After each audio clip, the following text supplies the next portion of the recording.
जी नाजरीन, आज ये दूर और कुरक के मकाम पर मूसलाधार बारिशों के बाद तबाहकुन सैलाब आया है।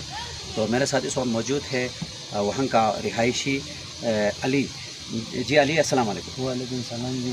बताए ये वक्त क्या था, टाइम क्या था, किस टाइम पे ये वक्त था ये 12:30 से 1 बजे के दरमियान में ये सैलाब आया। तो तकरीबन ये 10 मिनट बारिश शुरू हो गया, उसके बाद सैलाब आना शुरू हो गया। तकरीबन 10 से 8 से 10 मकान तबाह हो चुका है मुकम्मल। और खड़ी फसलें तबाह तो हुई वो या नहीं तो हुई? हद से ज़्यादा, वो उसका तो अंदाज़ा ही नहीं लगा सकते हैं कि इतनी ज़्यादा तबाह हो चुकी है कि कोई भी एक भी बचा नहीं रहता है, कोई एक दाना भी पूरा।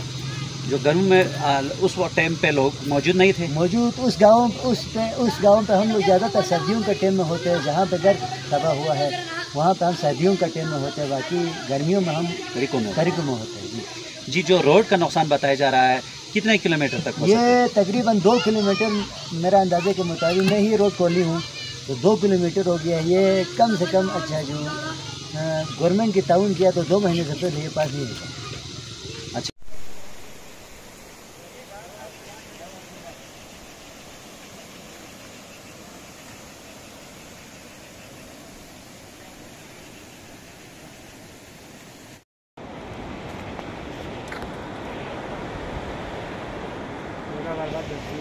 बर्बाद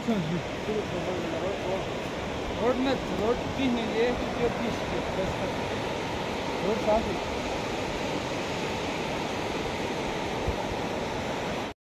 दोसा दिलाम पुंजू जी इंजू मोड़ पे पहुंच तो जी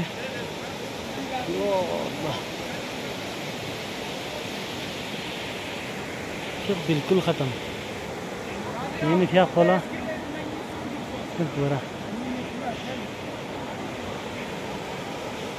रोड बिल्कुल बंद है।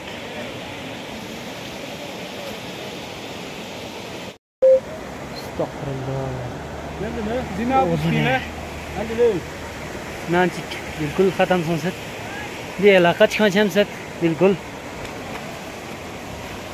नाचिक से खत्म सो में जी छोल है नहीं ये लेनपुर बिल्कुल ख़त्म नंगा मखत नामो निशान नत यार ना उनसे न दले यार से उनसे बिल्कुल बर्बाद बसत अना खुरसों सन